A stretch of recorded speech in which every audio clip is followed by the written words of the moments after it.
On today's podcast, I'm joined by Sam Lichtman. Sam is a certified financial planner, and we're going to be talking about all things FIRE. That's financial independence, retire early. It's a whole movement of people trying to save as much as they possibly can so they don't have to work so long. We talk about some challenges and some opportunities, and the conversation actually goes into some other things that you might want to consider if retiring early is part of your financial plan. So I hope you enjoy this conversation with Sam Lichtman. All right, Sam, thank you so much for joining me today on the Canadian Money Roadmap podcast. Thanks so much for having me, Evan. Awesome. So today we're going to be talking about the FIRE movement, and FIRE is an acronym which stands for Financial Independence, Retire Early. We're going to break down all of the different aspects here. Sam is a bit more of an expert on this than me, so I'm curious to learn from you and your experience as well.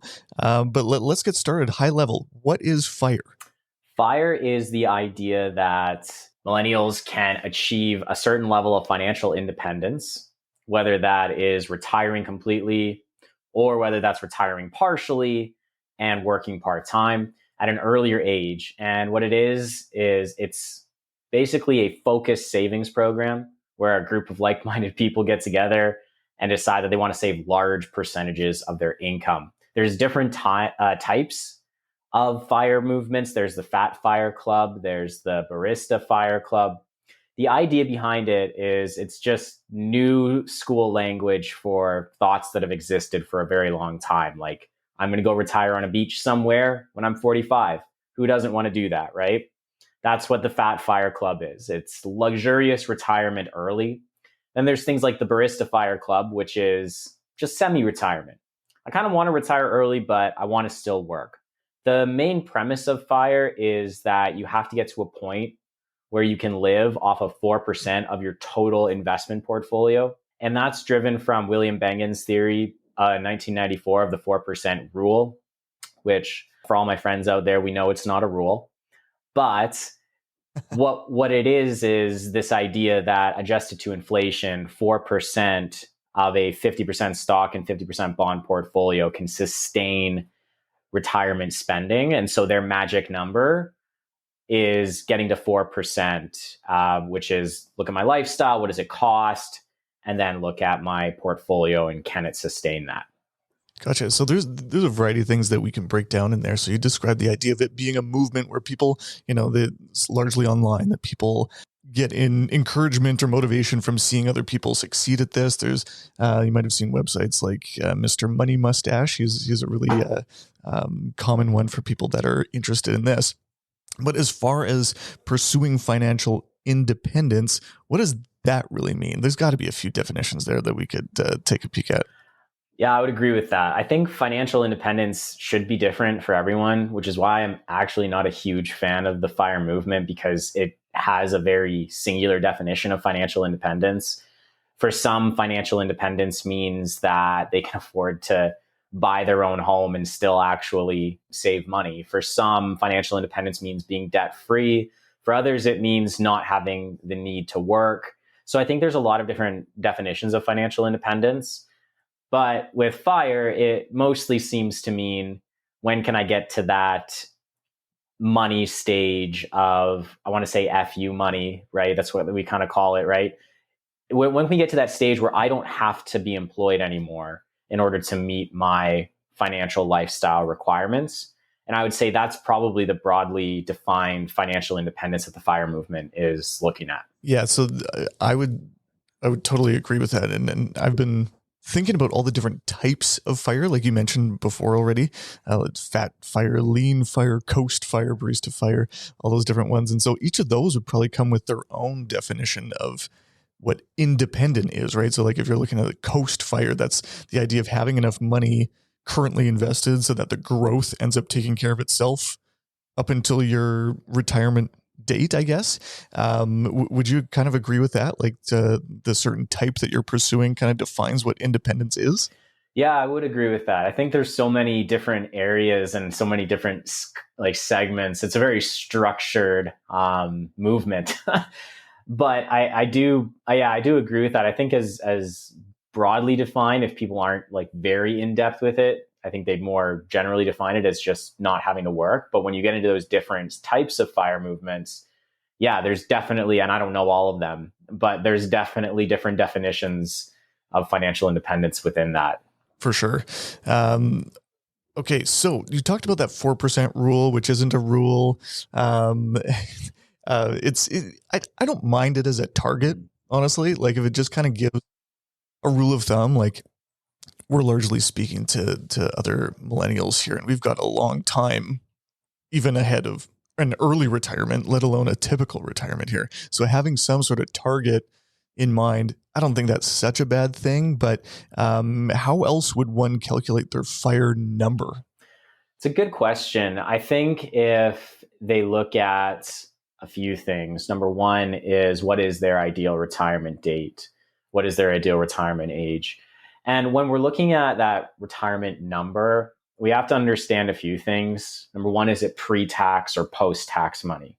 For everyone in Canada, because FIRE is largely US movement, basically, is it RSPs or TFSAs or non-registered money? So after taxes, how much do you actually need, right? Because $1 million at 4%, let's say your lifestyle is at 40,000, but you've got $1 million RSP, you're not really going to have $1 million there. Part of that's the government's money. Part of that goes to pay taxes. So that can't sustain the same 4% withdrawal. Let's say $1 million TFSA can sustain, but then it's your path to get there as well. So I think it's a bit of more of a complex discussion. I think what I would say generally is if you're going to target the 4% rule, be a little bit more conservative and look at maybe a 3% rule of after tax money.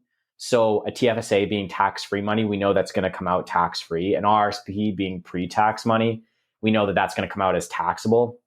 So if we want to apply a general tax rate, and let's say we have $1 million RSP that we're talking about and say, okay, well, maybe let's estimate that 60% of that value can be calculated for my retirement number, 100% of my TFSA value, and maybe closer to 80% of my non-registered account, considering the fact that the dividends I earn are taxable, the capital gains I'm going to have to liquidate are taxable, or any interest earned is going to be taxable as well. So I think that if we're like talking general framework, that could work, but we're getting very general because if someone has a large non-registered portfolio that they just bought an index fund and are just holding to retirement, there might be pretty large capital gains on there. And they may have closer to that 20%.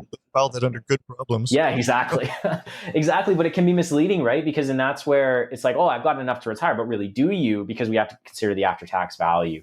And it gets a little bit more complicated. I think the people who, like sophisticated DIYers, they're very capable of discovering that number. I think the people who are generally just have a singular target in mind and they're not really sure how they're going to get there, or they're not really sure what all this means, I might encourage them to seek out a little bit of financial advice before just arbitrarily targeting a 4% number. Right. So even getting to that 4% number, like on the RE side of things, the retire early, knowing what date that is really matters, right? Like, are we talking 40 here? Are we talking 60, right? Like it's a huge difference, and a huge difference in the amount of saving that you need to do. And so, regardless of your income level, frugality has to be part of the picture here, right? Like it's not like, oh, let's cut out a few coffees and now we're going to retire early. It's like, no, this is aggressive, right? Well, absolutely. I've heard of people who have 6 or 7 roommates sharing an apartment that costs $2,000 a month. Right. And these are married couples, right? In some cases, who are just saying like, we're going to commute everywhere. We're going to do ride sharing. We don't own cars. We don't own own property. We rent, right? And just save I was reading an article earlier today in preparation for this. And there was a story in there where a couple was saving 70% of their income. And I mean, like, where's the lifestyle enjoyment in the journey at that point in time? That's what gets me. And everyone's different. And I'm not saying that people who target this aren't right in their own minds and what they might make them happy. But I think at the end of the day, isn't there some enjoyment that needs to be had in the process of getting to financial independence? For sure. Because from my perspective anyways, I don't know, you're preaching to the choir here a little bit. And so I wouldn't subscribe to that, mostly because I don't know. That's just not something that I've always enjoyed doing. Like I know some people that get a real kick out of frugality. Like that in and of itself is a hobby that they enjoy. But if your goal is to have a fulfilling retirement full of travel and all these sorts of things, but you're not doing it now, I think we're going to come back to this maybe later in the conversation, but it's like, what does that even mean for you today versus in retirement? Like your lifestyle, do you think it's actually going to get meaningfully better once you've retired, but you've lived your entire life saving every penny and whatnot? Flipping that switch is really difficult. Right, because we're creatures of habit. And if we've built our last 20 years doing one thing, and then all of a sudden we have to flip a switch, it's not easy. I mean, you look at the amount of retirees that struggle in their first few years of retirement, right? It's not as easy just to flip that switch. Doesn't matter if you're a career government worker or if you've owned a business. It's a really difficult thing to just transition from being employed or owning something to then all of a sudden having all of this free time on your hands. And so that's one of the other things. And look, I don't want to be overly critical of the FIRE movement because it does teach some really good principles like delayed gratification. And I think that's an important principle to have and a habit to build. But I think that there's a reasonable level that we can achieve of that while still enjoying the life that we're able to create now. And I'm not too keen on retiring early just personally, just simply because I really enjoy what I'm doing. And I mean, my grandpa worked till he was in his 90s. My dad is close to 70 and he's still working, not because they had to, but they enjoyed the work and it was fulfilling and meaningful. And it's the same with me. Now, others may not find it that way, and that's fine. But so I do think there are some important teaching principles within the 4% or the FIRE movement. I just personally wouldn't subscribe to all of them myself. Yeah, that's something interesting that you bring up there of like, why would someone want to do this? Like, are you pursuing, or you general listener, pursuing FIRE because you currently hate your job so much? It's like, maybe just get a different job and live a little now, or you know what I mean? Because would it be worthwhile to have a career or a job that you really, really enjoy, even if it pays less and you retire on a typical timeline, or all these different things, right? I feel like there's always more to the story. I agree. And I think it's the trade-off of sacrifice now and have happiness later. But if you don't learn how to have happiness in the day-to-day and in the grind, happiness isn't really a destination. It's such a cheesy cliche thing, right? But it is a mindset more so than anything else. And for me, again, I'm talking very personally here, right? Other people have different motivations. But for me personally, my desire is to have a fulfilling life. It's not necessarily to achieve this level of happiness. And I find fulfillment in a number of things, but one of them is work. And so that's why I'm not too keen on that. Now, other people, if they find, again, they want to achieve financial independence and retire early because they want to be happy because they don't have to work. Again, I question that, because if you're not happy in the day-to-day, you probably won't be happy when you don't have anything else to do. So I get it. I think it's a largely psychological thing as well. People really need to think about their motivations as to why they want to retire early and see if it's something worth pursuing. Yeah, absolutely. But I'm going to flip this around again to make your earlier point of like, there's a lot of good that comes from this, because I don't know about you, but from my perspective, what I've seen, the people that have the most challenge over, building financial independence, whatever you want to call it, is their savings rate today, right? So you can't do both, have FIRE and have a very low savings rate unless you win the lottery or something like that. It encourages good habits, but maybe to the extreme, I guess, which is kind of my hang up with it. But, the idea that you're going to be able to get financial success with anything other than a really high savings rate might be a little bit misguided. Would you agree with that? I would agree. Maybe I'm oversimplifying it. No, I would agree that obviously it does take more than a savings rate. I actually did a video on this a couple of years ago around the idea that, often people who are in the FIRE movement follow FIRE influencers, right? Who are posting these pictures of being on a beach at 30 or 35. And they're basically saying like, I got financially independent because I saved 50% of my income in my 20s, when they're not being completely transparent because, parents gave them money or they had an exit from a business, or, and again, it becomes this idea that we can achieve this thing too just with that savings rate. Sometimes it's possible. Sometimes it's just flat out the math just doesn't work, right? And you can't do this, and we've got to understand that. And so I think there's levels to it. We don't want to get too extreme on one thing in most areas of life, I would say, but especially in the savings rate. Again, it just goes back to what are you enjoying about life now, and can there be a balance?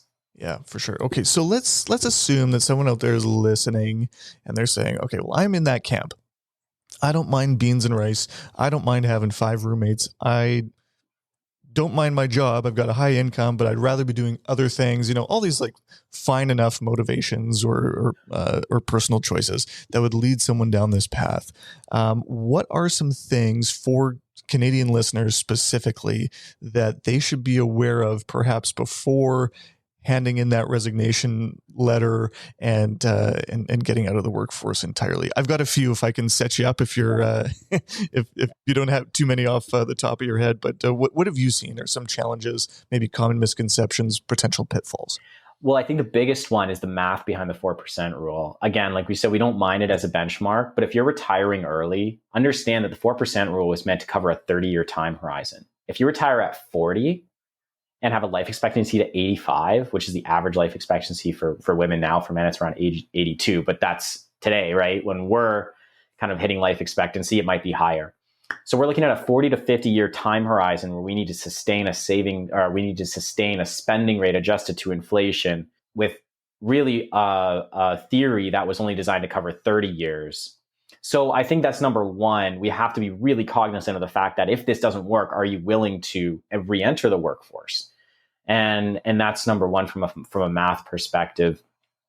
I think generally speaking, it's a good idea to, I think everyone has this dream, people who hate their jobs, they have this dream that like, oh, I'm going to basically like just slam my resignation letter on my boss's desk and I'm going to leave and say things on the way out, right? Everyone has this kind of dream, at least that from watching The Office, right? At least it portrays that everyone has that dream.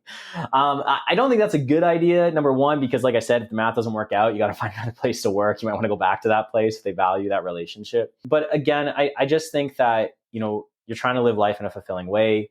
Make sure that you have something you're retiring to, whether it's volunteer work, a hobby, projects, some other skill. Like if you want to upskill yourself, go back to university, any of those things. I mean, life doesn't end at 40 or 50, right? It's really those golden years where, if you are healthy and you can spend your time traveling, do it, but also find meaning in that as well. What about for people who are taking a look at FIRE? They're reading the Reddit forums and they're saving like crazy and they're currently single, but being single isn't necessarily something they want to plan for the long term. I know not everybody has the choice of whether they get married or not, but like, how do you end up doing this with a spouse? I imagine that would be a crazy challenge to be like, hey, I want to do this. And maybe your wife is completely on the other page like that. I can see that being a huge challenge for someone that's just getting started who has this big idea. Absolutely. I think alignment with your spouse on money is one of the number one things, you need to have. And it's so important, right? Because as we've seen over the years of dealing with people, often our job turns into almost a counseling role between couples and money management. And so I can turn that back to you, right? Like if a couple isn't aligned on their money goals, I mean, that's often an issue that lots of people can't get over that hump, right? I don't know what you've seen in your practice, but I've definitely seen that a few times in mine. Totally.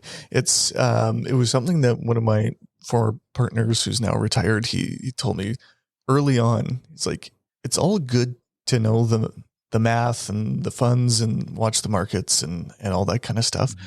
But more often than not, you put on your psychologist hat a little bit, right? You have to navigate relationships, and it's not always between you and the client. It's between clients themselves. And so I know most people listening aren't advisors like us, but we've kind of seen how this goes when people are not aligned with their finances. And people are always going to be different a little bit, but this is a key philosophy that you want to make sure that you're on board with your spouse or future spouse or whatever.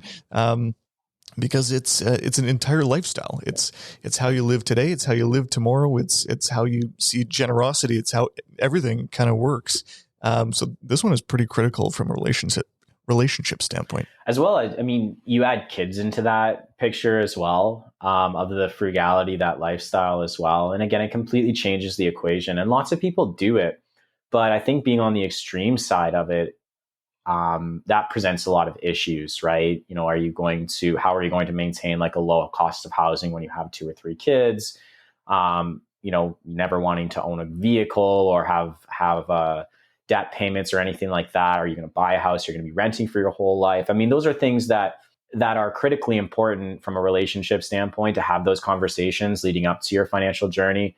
And if you're already on the path to financial independence and you have a partner that you're bringing into the picture that doesn't share those same views, it's critically important to understand each other and where you're coming from, so that even if you don't share the same views on frugality or money, that you can at least live within the context of how each other views money, and that it won't be an issue in the relationship. I think that's huge as well. For sure.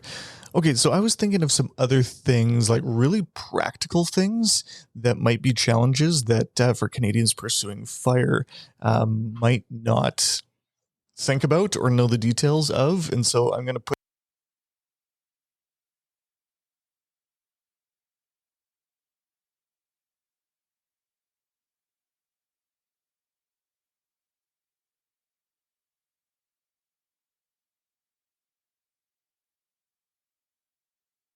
20 years at 45 instead of 65.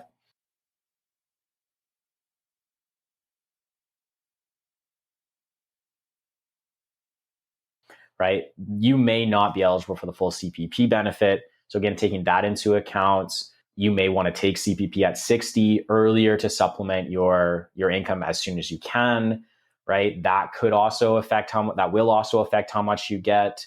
So there's a few things to take into consideration with CPP. I think it's just, again, when you're doing your financial planning and you're looking at, I think most, and I would say this, I don't know if you've experienced this, but I've probably met with over 200 millennials over the past year individually, right? Like not the same people over and over, but like individually new people.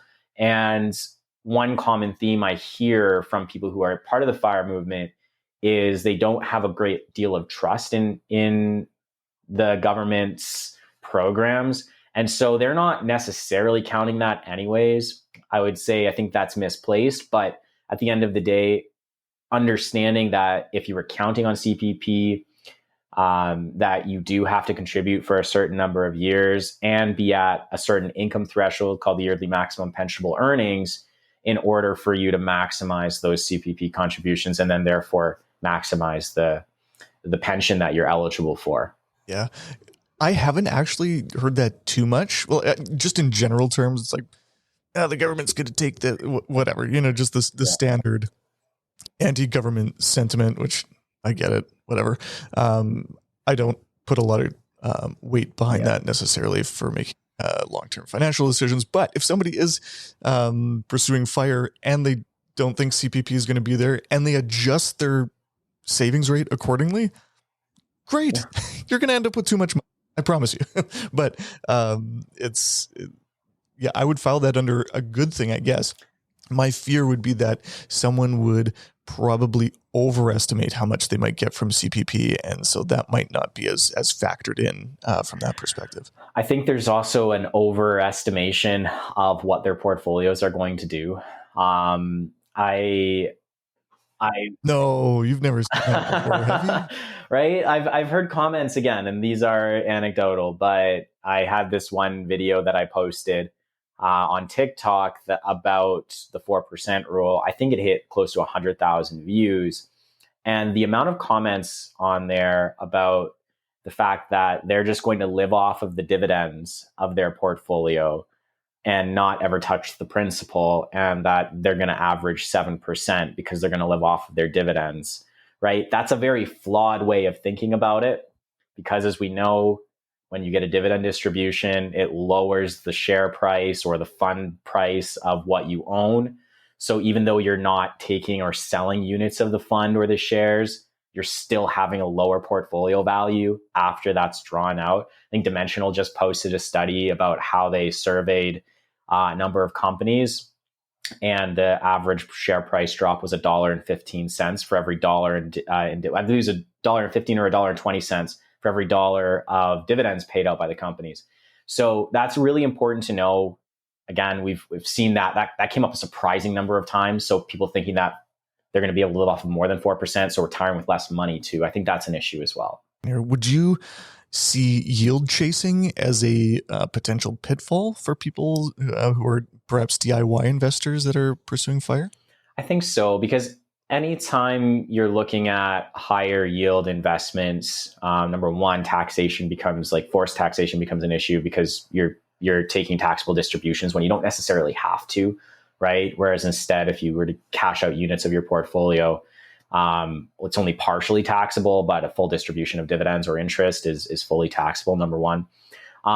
You're chasing one segment of the market, right? So if you're just obsessive about dividend yield, you're only chasing dividend companies. And while historically dividend companies in broad markets have been good, right? There's some investment studies done on the investment factor, which is one of the 5 factors in Fama French's 5-factor portfolios.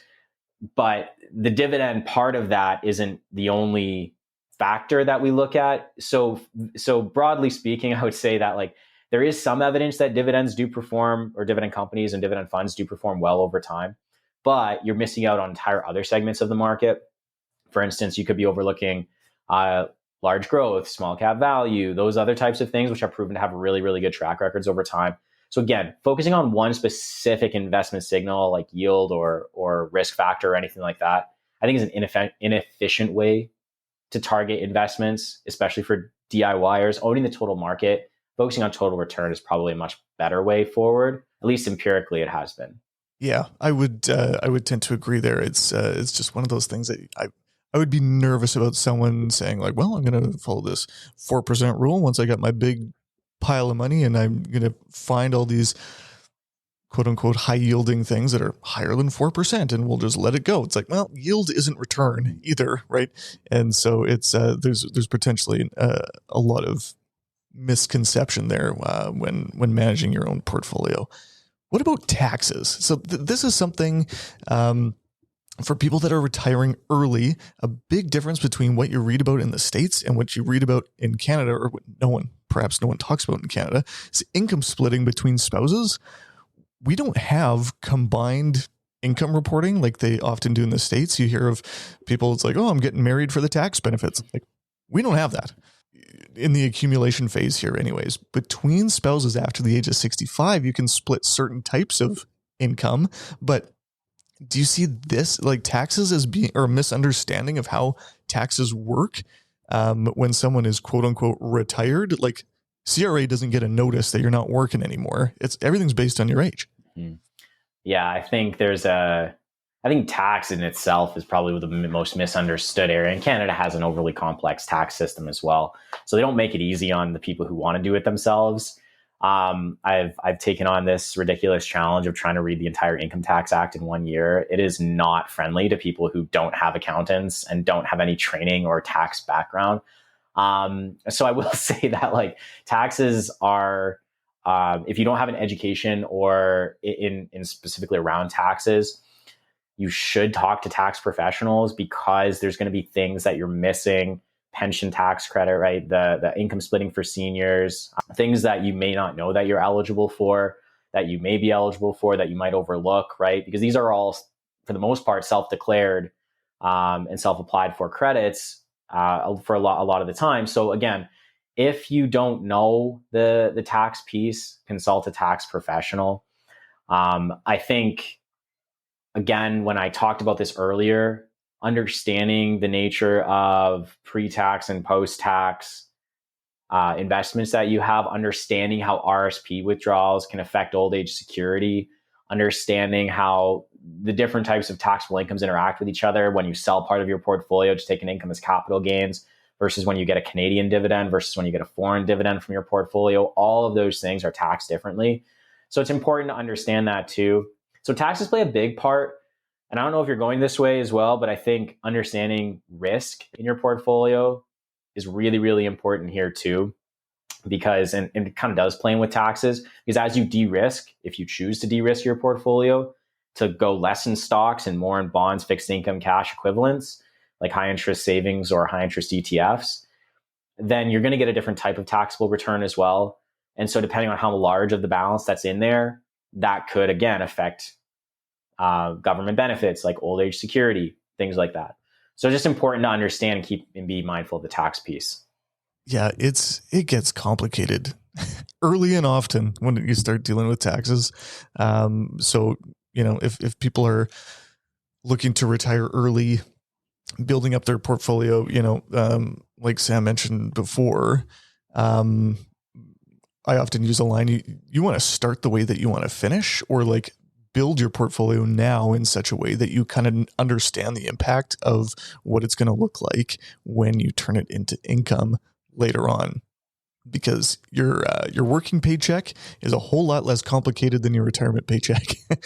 Different sources, all sorts of different things. But this is what we help people with all the time, doing financial plans. And small little plug here for us as planners is like, sometimes there are concepts that are simple, but sometimes things like this start introducing enough complexity in multiple areas that's like, it's tough to do this on your own. At least having a second set of eyes or a sober second thought here can really help make your decision one way or another. Yeah, I absolutely agree with that. I mean, how many times do we sit across the table from someone and they just ask, should I be doing this with my money? Should I be targeting this sector? Or should I, take money out of my RRSPs to buy a boat, right? Like these types of things. And ultimately sometimes. Yes, absolutely. You got to be doing that. Yeah. Yeah, exactly. Right. And so, sometimes all our job is, or a large part of what our job is to be a sounding board for people to avoid making bad decisions. That's hard to quantify. But when you have someone that you can talk to say, hey, I'm thinking about doing this. What's the risk? What's the upside? How does this affect my financial plan? Can I still retire early if I do this? If I target this, am I targeting too much risk? All of those things. It becomes sometimes, again, I think the common knowledge around DIY, doing it yourself, is you have to have the time to do it. You have to have the knowledge level to do it. And you have to have the emotional capacity to do it, right? And if you don't have all three of those things,